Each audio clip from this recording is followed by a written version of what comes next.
Welcome to my channel. Nice to meet you.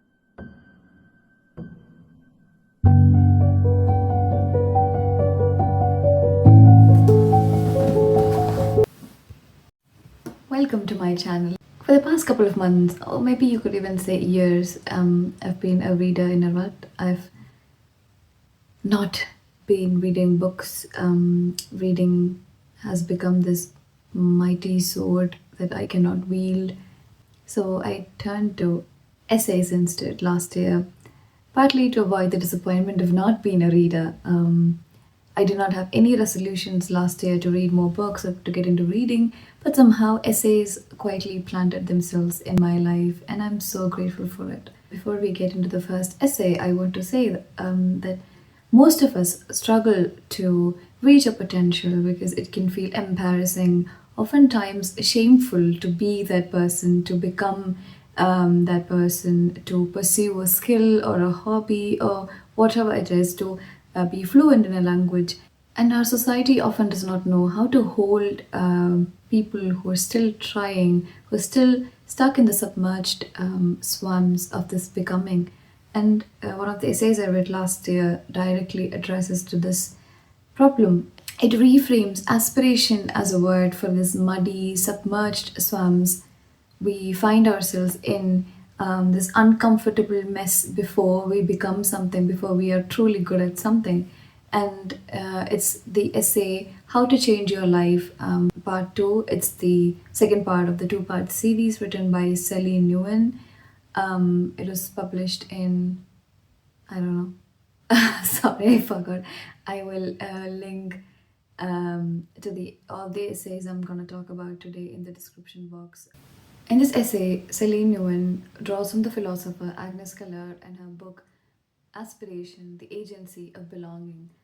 It was published in 2018, and Agnes Callard writes what aspiration really is and how we can use it to our own advantage and avoid ourselves to fall into the praise of pretentiousness and the inadequate feelings that might arise on the path to transformation. Feeling fake or inadequate isn't a sign that we don't deserve it. It just means that it is key to the process, and to accept, and she says is to accept that aspiration is an important integral part of becoming. That you don't have to feel bad for being bad at something because that's how you grow. And aspiration is this muddy, uncomfortable phase where growth actually begins. That's what takes you forward in order to reach where you want to be. What I really like about this essay is that Celine uses Agnes Gallard's aspiration and the philosophy of aspiration not as pretentiousness but this awkward, necessary stage of becoming, and it allows us to show up even when we feel uncomfortable and we feel like an imposter. So next I'm going to talk about this cute little essay written by the Vinny Vajpayee, and it talks about the paradox of choice inspired by Sylvia Plath's The Bell Jar, published in 1963 if I remember correctly. If you don't know what fig tree problem is, discussed by Sylvia Plath, and she writes, I saw myself sitting in the crotch of this fig tree, starving to death, just because I couldn't make up my mind which of the figs I would choose. I wanted each and every one of them, but choosing one meant losing all the rest, and as I sat there, unable to decide, the figs began to wrinkle and go black. The figs began to wrinkle and go black, and one by one, they plopped to the ground at my feet. It describes this intense anxiety she feels when she is confronted with the question of who she wants to be. And I'm looking down because I have some notes on all these essays, and it's easy for me to talk from the notes than to just blot out to the camera. Plath is overwhelmed with the countless possibilities that exist before her. Despite the abundance of choice, she's unable to decide, and she finds herself paralyzed, unable to act, and eventually all of the figs rot at her feet. Divini in this essay described her own understanding of the fig tree problem and attempts to form a solution to the fig tree problem. And she writes, I don't have all the answers yet. All I have are these specific questions. I think the answer lies somewhere in action. She forms a potential solution that would help her ease herself into the choices of fix in her own life and really find what she really likes before it all rots away. And what stayed with me from the essay is that action does not always mean certainty, it just means movement, and it doesn't have to be a permanent choice that just because you picked just sorry just because you sorry just because you picked one fic, it does not mean that it is your entire life. No, you can always put it down and choose another before your time runs out in this world. And yeah, the next on my list is a guide to emotional hygiene written by Ayushi Idakar. And before I talk about the essay, there was this comment under this her post, and under her essay post, and somebody wrote, "This is everything I didn't know I needed."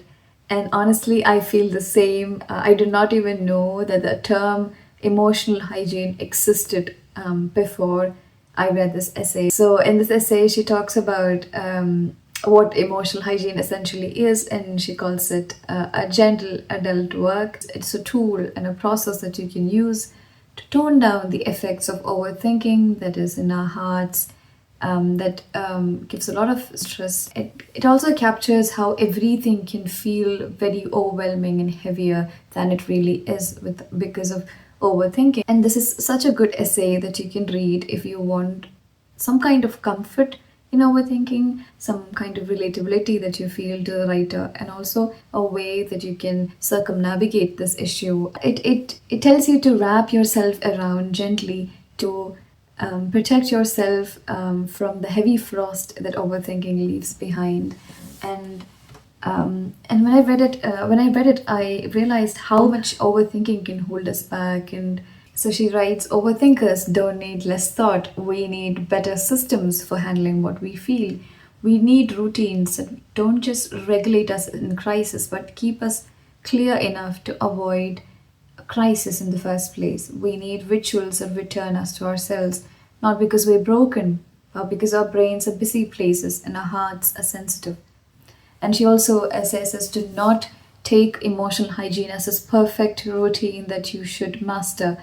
It is a gentle process that you continuously do throughout your life, without expecting perfection, but just the regular discipline. Lately, I have been obsessed with the idea of abundant mindset and how you can incorporate it into your life, and how you can transform your lives with it.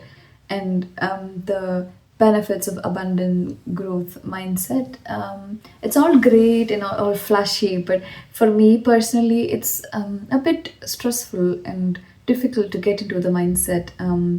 And the next essay I read kind of gives me a soft gliding into abundance. It is the essay "Which Seeds Are You Watering?" written by Anna Ray. She says, abundance is, it's simply a shift in attention, a conscious decision to stop rehearsing disaster and start imagining possibility. When we attune ourselves into what truly deserves our time and attention, then it molds our reality. That's where the grass would actually grow. It's very short, but I think it's a perfect reminder for us to step into the abundant mindset. It just tells us to be more mindful, to see where our energy goes, and essentially helps us to change our lives. The last essay is quite different from the other essays I talked about. All of the essays have come under the same umbrella of transformation and self-discovery and changing your life. But this one essay written by Ada, I do not know how to pronounce her name right, so I think it's Ada or Ida Mominiat. I'll just pop it on the screen. And the way it explores how grief can turn us into time travelers is so compelling and moving.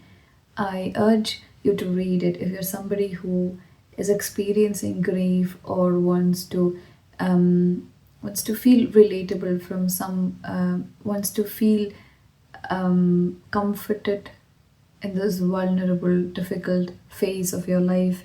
And it also reaffirmed to me that grief is not linear, that it has its own trajectory and timeline.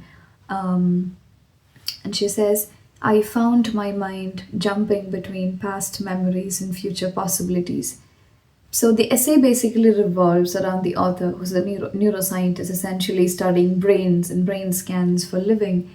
And reading the essay just makes me reaffirm the fact that sometimes grief takes us to the starting point, would take us years into the past, making us dwell there much longer than we would expect. Other times we would just move through life, go through life without even noticing that grief is there, until one day we would feel the weight beneath our skin. And grief is something that you have to fully feel.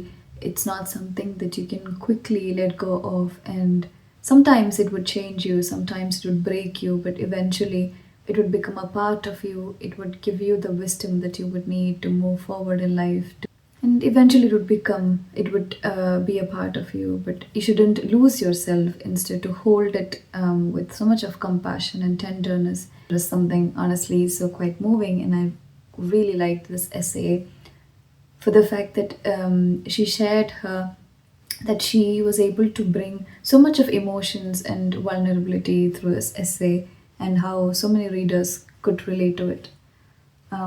Yeah, and that is it. I hope you enjoyed my favorite essays from last year, from 2025, and I hope maybe you're inspired to read some of it. And unlike me, if you're somebody who is more into reading more books, maybe give essays a try. They're really good snippets into other people's life and advices. Thank you so much for watching, and I've been writing about this essays and writing notes on this essay for a really long time. It took me about 1 month to finally sit down and film it.